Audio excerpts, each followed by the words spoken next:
Estamos renunciando, estoy renunciando. Lamento mucho este golpe. El único golpista que no respetó el voto de los bolivianos fue don Evo Morales y su gobierno.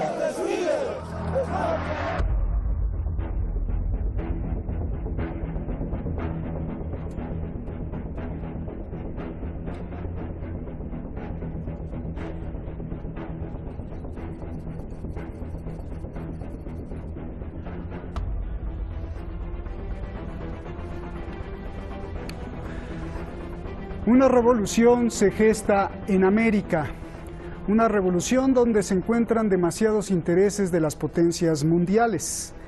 El futuro energético preocupa mucho a Estados Unidos, a China, a Rusia, y hoy el campo de batalla parece ser América, América Latina. Desde México hasta Argentina se busca un control, se buscan recursos, se buscan nuevos materiales y políticas alineadas, pero hay un problema. El concepto de democracia, que es un obstáculo para explotar los recursos. Hoy hablemos de un país que en unos años podría ser decisivo en la política del mundo entero. ¿Será así? Preguntemos. Soy Roberto de la Madrid y esto, Detrás de la Razón.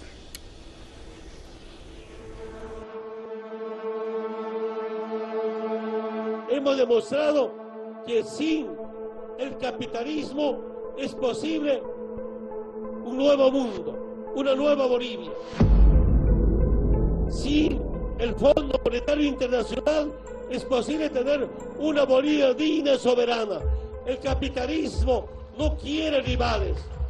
El capitalismo no quiere que haya otro proyecto político, económico. Nos mintieron durante 14 años sobre el real estado de la economía, de las reservas de gas y de la producción de los recursos naturales. Nos entregaron un país con 6 años continuos de déficit fiscal. Bolivia tuvo en estos 14 años 5 veces más ingresos, pero los bolivianos no tenemos 5 veces mejor salud, ni mejor educación, ni mejores empleos.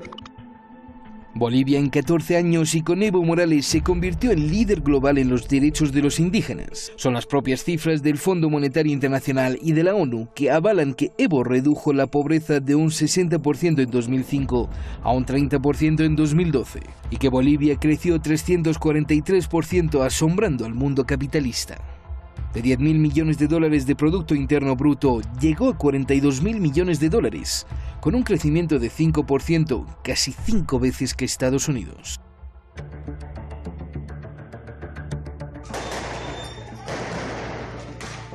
Evo Morales reclama la victoria para reelegirse por 4ª vez. La oposición y la OEA denuncian fraude. El país se confronta.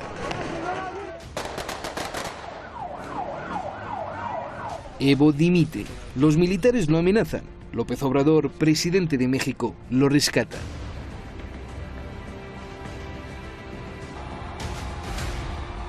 Donald Trump declara que está feliz porque Evo se fue. Meses antes de la elección se revelan audios reales y documentos de que desde Estados Unidos, Brasil y varios políticos de derecha planearon un golpe contra Evo Morales. Una acción bipartidista. Más aún, la actitud del gobierno de Trump es parte de un gran plan de Estados Unidos de derrocar a Evo. Hace 5 años se revelan documentos de la Corte de Estados Unidos que confirman la operación secreta estadounidense para atacar a Evo. The government has secretly targeted Bolivian President Evo Morales with a drug sting code-named Operation Naked King.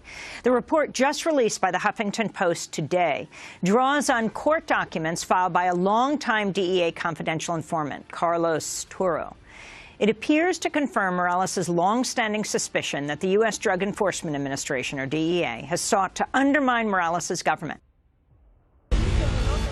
La senadora opositora Yanina Áñez dice que es su derecho dirigir al país y comienza así a trabajar como la presidenta interina y mira hacia, justamente, Estados Unidos.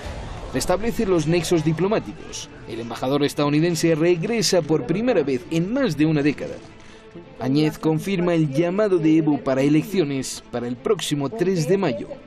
Promete no postularse.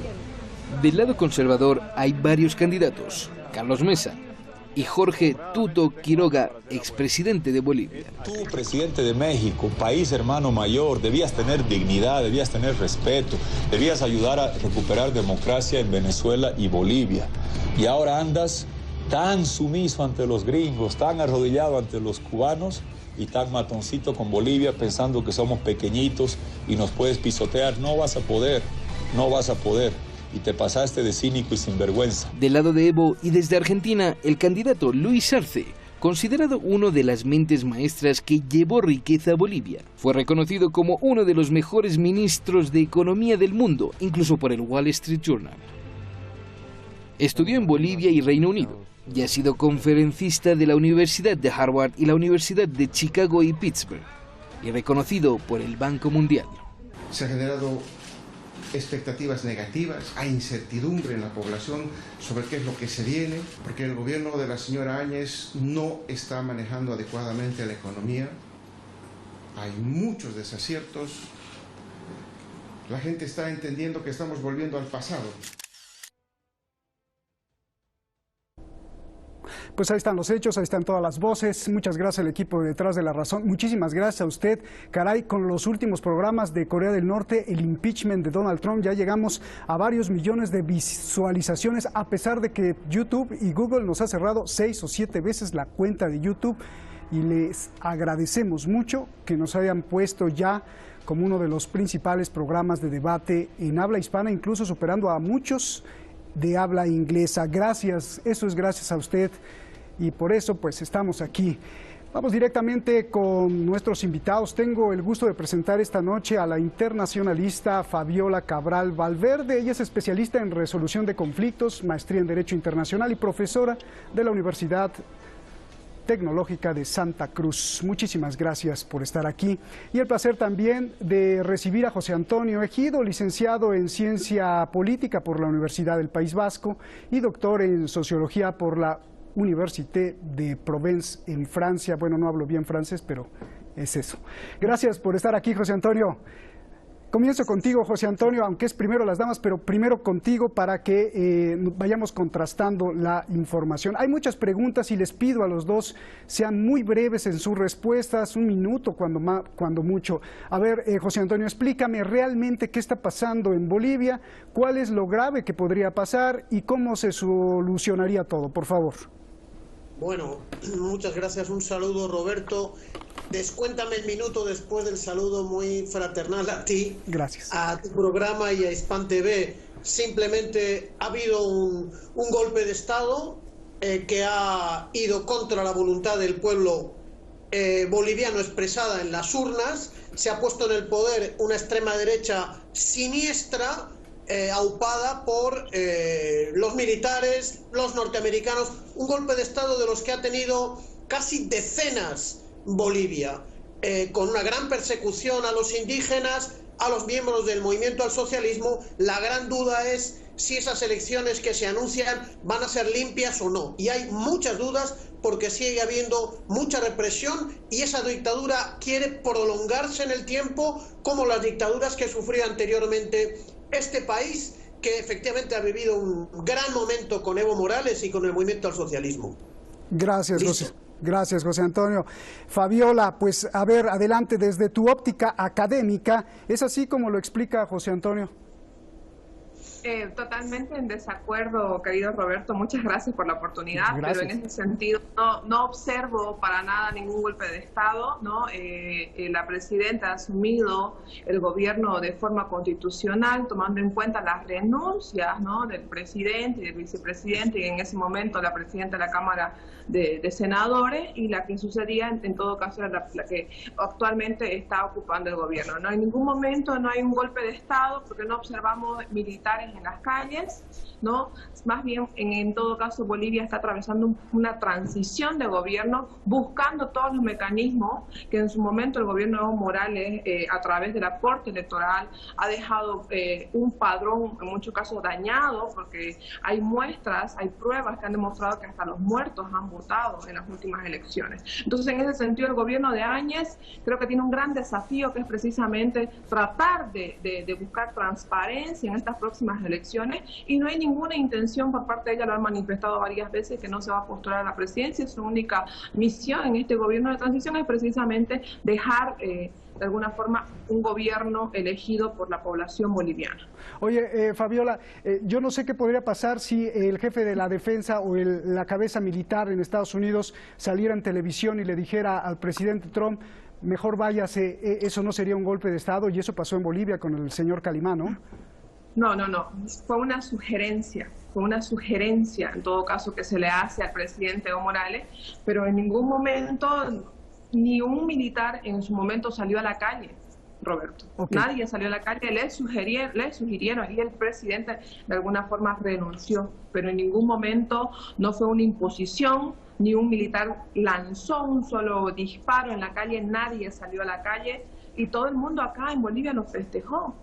Me sorprende honestamente la óptica en la que observan la realidad de Bolivia. Bien, me gusta que estés allá en Bolivia y que nos expliques esa óptica que a veces pues podríamos perder de vista. José Antonio, a ver, si tienes una réplica, es así como dice Fabiola, y yo también te quiero preguntar, si Evo prometió no reelegirse por considerar eso solo para los dictadores, ¿por qué, aunque tuviera derecho o no tuviera derecho, se reeligió una y otra vez e iba por la cuarta? ¿Eso no pudo ser un error estratégico? Por favor, José Antonio.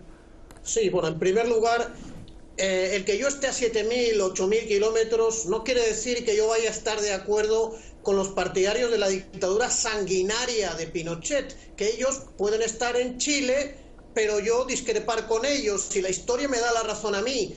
Bolivia ha sufrido el segundo golpe de Estado en la época de Evo Morales. El primero fue un golpe de Estado fracasado con grupos terroristas que intentaron matar a Evo Morales, traídos por la oligarquía cruceña, particularmente con los croatas, que son una banda fascista expulsada de la Segunda Guerra Mundial, que se convirtió en una parte de la oligarquía de ese país. En ese momento la fuerza policial fue leal al poder constitucional y ese intento criminal fue derrocado. Lamentablemente después yo creo que el movimiento al socialismo ha sido muy negligente en el control de la cúpula militar, que terminó por ser sobornada con decenas de miles, se habla de $1 millón por cada uno de los traidores del Estado Mayor, empezando por Calimán, del ejército y de la policía, que ahora están en los Estados Unidos, que traicionaron al pueblo, que vulneraron el resultado electoral, que han matado a decenas de personas, y quien lo niegue es simplemente un cómplice de esta matanza. Cuando se produce un proceso de cambios económicos tan profundos como ha tenido Bolivia, que ha sido el país más pobre, con su población más pobre de toda América Latina y el Caribe, excluyendo a Haití, es necesario algo muy importante, que es la estabilidad política. Tanto Evo Morales como Álvaro García Linera pensaron que con sus personas se conseguía la estabilidad política. Yo creo que fallaron sobre todo en no desmantelar y en confiar en una cúpula militar formada en la Escuela de las Américas, que es la escuela de donde han salido los torturadores de Bolivia, con la excepción del jefe de la policía, que había sido nombrado por la CIA, antiguo jefe de la Gestapo de Lyon. El señor Klaus Barbie, el nazi aquel, es el que se encargó de organizar una policía para torturar al pueblo boliviano, y eso no ha sido suficientemente desmantelado. En mi opinión, ahí ha estado el gran fallo, una profunda revolución económica que ha sacado de la pobreza a la población, pero no desmantelar una fuerza policial y militar traidora a su país. Ese es el problema que tiene el país. Bien, Fabiola, a ver, con la mirada de la presidenta, y te voy a hablar con datos, con la mirada de la presidenta interina hacia los Estados Unidos, con el aplauso de Donald Trump, con los documentos y grabaciones reveladas semanas antes de las elecciones de octubre y con los documentos oficiales de la Corte de Justicia de Estados Unidos, que parece ya se les olvidó a muchos, donde se acusa a la DEA de querer sacar a Evo, y que los pusimos ahí en el reportaje. Yo te pregunto, ¿es posible plantear como hipótesis que lo que vimos lo que estamos viendo, o con la salida de Evo, que lo que vimos es parte de un gran plan diseñado desde el extranjero, apoyado por congresistas de Estados Unidos, y no una mera manifestación civil de la gente que odia a Evo? ¿Es posible plantear esta hipótesis o es imposible al ver tantos documentos, sobre todo los del 2015 que publicó el Huffington Post, donde la Suprema Corte de Justicia de Estados Unidos estaba evidenciando en un código secreto de la DEA de cómo estaban atacando al presidente Evo Morales? Por favor.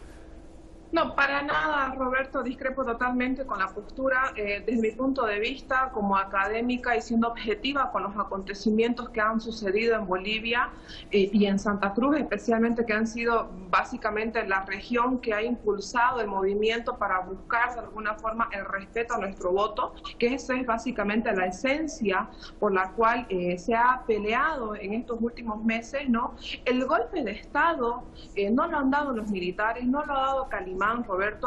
El golpe de Estado lo ha dado Evo Morales al no respetar la constitución política del Estado, que él mismo impulsó su modificación y todos los bolivianos aprobamos el 2009, en la cual se establecía que todos los presidentes tenían solamente derecho a tener una segunda reelección. Evo Morales estaba yendo a la cuarta reelección. Eso aquí ni en ningún otro país está bien. Hacer lo que hiciste con tu mano y borrarlo con el codo, eso para mí es una totalmente falta de respeto, uno, en primer lugar, a la población boliviana, y en segundo lugar a la constitución política del Estado que él mismo, junto con su partido, aprobaron en el 2009, Roberto.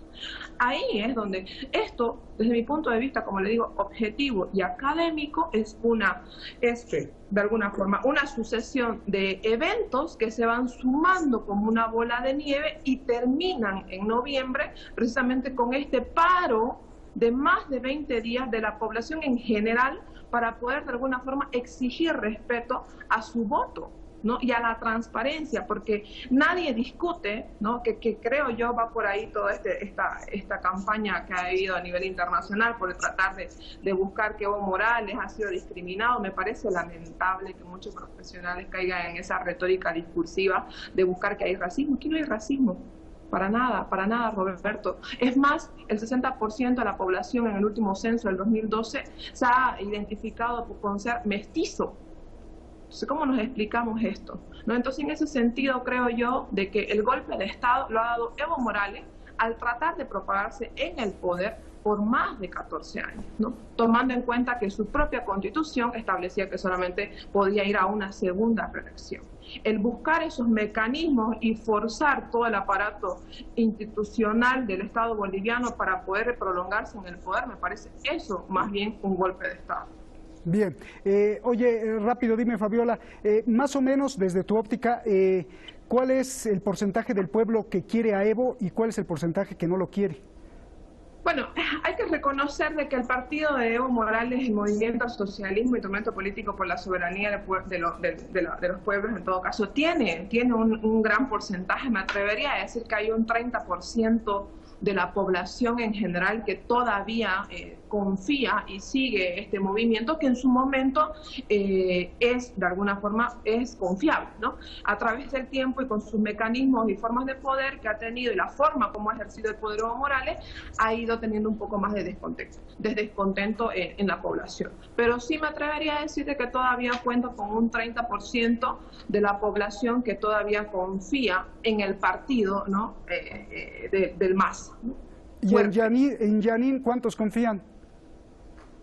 Bueno, es que no podemos someterlo Roberto, a un sondeo de popularidad. Yanine cae en el poder por una sucesión constitucional por la renuncia de Evo Morales y García Linera. Bien. Y mucha gente sí lo aprueba, ¿no? Pero como un gobierno de transición, porque ella misma ha establecido de que su gobierno tiene la única misión de poder convocar elecciones el 3 de mayo. Bien, ¿no?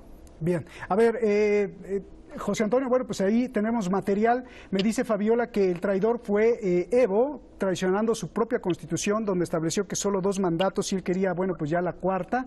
Y también te quiero hacer varias preguntas, así que 30, 40 segunditos con la réplica y voy para la otra. Por favor, José Antonio.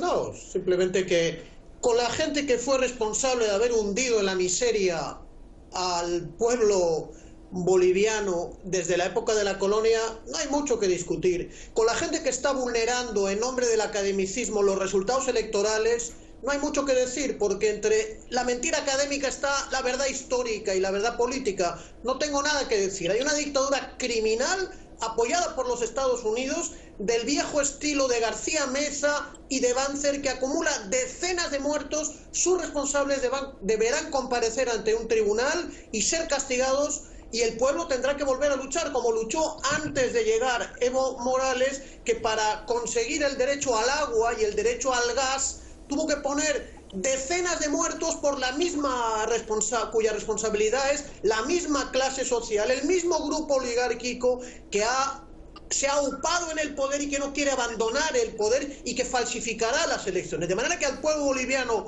y a los pueblos latinoamericanos y a los pueblos del mundo les va a tocar tumbar esta dictadura criminal. Bien, oye, José Antonio, quiero hacerte esta pregunta que me parece es el resultado de mucha investigación que hicimos. Así como acusan que hay una especie de conspiración internacional detrás de los opositores de Evo, yo te quiero preguntar, ¿y detrás de Evo también puede haber fuerzas extranjeras? Lo pregunto por varias cosas. ¿Qué hacían unos encapuchados de las fuerzas especiales de España queriendo acercarse a uno de los ministros de Evo o exministros que está refugiado en la Embajada de México?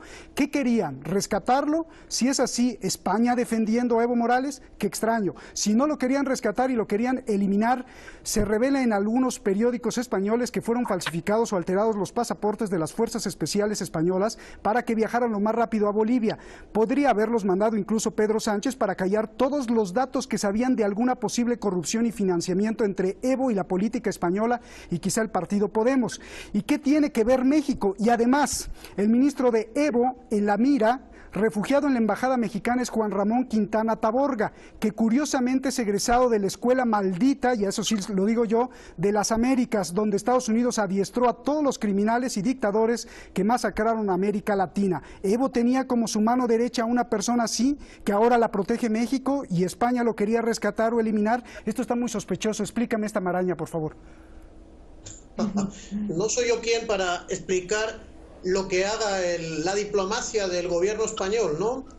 El gobierno español, ¿sabes?, se caracteriza históricamente por mucha cercanía a la política de los Estados Unidos y por poca independencia en su política exterior, con algunas excepciones. El padre, por ejemplo, de la premio Nobel guatemalteca Rigoberta Menchú fue quemado en la embajada de Guatemala por la dictadura de turno, igualita que la dictadura boliviana que está ahora, que quemaron y mataron a todos los que estaban protegidos en la embajada española. Estoy hablando de 1980.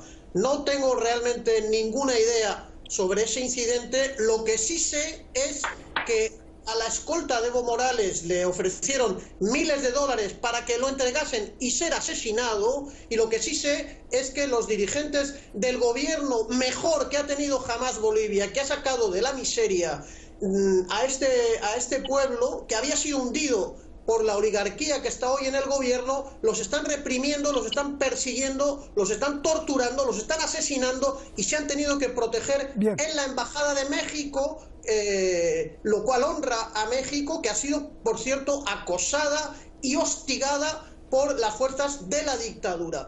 Por estas fuerzas policiales, que efectivamente el gran error del movimiento al socialismo fue no haber depurado suficientemente. Me extraña mucho lo que me dices de Quintana, que será la única excepción de la única persona de la Escuela de las Américas que no haya sido un torturador. Calimán creo que también viene de la Escuela de las Américas y de haber trabajado en el consulado o la embajada boliviana en los Estados Unidos, donde probablemente fue captado como un agente de los servicios de información, porque desde luego los déjame ir con Fabiola. Si algo saben es dar golpes de Estado en Bolivia. Déjame ir con Fabiola. Calimán fue puesto por el gobierno de Evo Morales, ¿no? Sí. Calimán fue designado por el gobierno de Evo Morales. Fabiola, ya la última pregunta, nos tenemos que ir. Las propias instituciones pues pro Estados Unidos, como el Banco Mundial, el Fondo Monetario Internacional, reconocieron que Evo sacó de la pobreza a Bolivia y 10 años de crecimiento económico. Mintieron cayeron. Dos, la OEA en su informe fechado este 10 de diciembre pasado habla de racismo en estas manifestaciones y de represión contra los indígenas bolivianos, miente la OEA. Y tercero, ¿qué tiene que ver el litio en todo esto desde tu perspectiva, si es que se está peleando ahí China con Chile, con Estados Unidos, con Rusia y con los alemanes? Por favor, nos vamos, un minuto y nos vamos. Gracias, Roberto. Bueno, por un lado, con respecto a lo que mencionabas del litio y el racismo, hace unos 30 días atrás aproximadamente, la presidenta ha firmado un acuerdo con la Comisión Interamericana de Derechos Humanos para poder hacer un informe completo sobre la situación que ha sucedido en Bolivia respecto a los derechos humanos. Sí se menciona, no he leído el informe, la palabra racismo, se menciona la palabra masacre, ¿no? Pero el objetivo precisamente de este convenio en el cual se va a dar para poder hacer una investigación profunda es precisamente que se haga un estudio completo en el cual se evalúen todos los eventos que sucedieron, en primer lugar, en noviembre y los que sucedieron antes, ¿no? En esta situación. Yo no entiendo, me parece un poco, no sé, dudosa incluso de la participación de la Corte Internacional de Derechos Humanos. Concluye, por favor, concluye, porque nos tenemos que ir. Tu conclusión, nos vamos, por favor. No es racismo, no existe racismo, Roberto, en Bolivia. Desde mi punto de vista, creo yo de que deberían profundizar más. Me sorprende para mucho la posición del colega. Lo invito a Bolivia para ver cuánto ha mejorado la situación de los indígenas. Hay indígenas en las calles acá. No entiendo hasta dónde ha superado la pobreza Evo Morales. Creo yo de que esto que se está tramando a nivel internacional obedece netamente a poder un poco empañar la imagen de lo que sucedió realmente en Bolivia. Gracias. Fue una gran oportunidad tenerlos a los dos. Fabiola, te agradezco mucho. José Antonio, un abrazo. Gracias. Gracias. Con Evo o sin Evo, si apoya a Evo o si no lo apoya, el punto con el que me quedo de Evo y que es muy importante, ya lo decía ayer el líder de la ONU, recuerda que nuestro compañero Iván Moseni me pasó el cable, ¿se acuerda? Bueno, pues lo que decía Evo sobre la Pachamama, o como usted le llame en su país, sobre la madre tierra, la madre naturaleza, es demasiado importante. Urge voltear a ver a nuestra madre tierra. Es uno de los jinetes del apocalipsis que nos destruirá. Ayer lo dijo el secretario general de la ONU. Es el segundo y el cuarto jinete. La crisis climática y el abuso de la tecnología están matando el suelo donde vivimos. Estamos sobreproduciendo y sobreexplotando lo que nos alimenta de vida, nuestro suelo, nuestra madre. Buenas noches.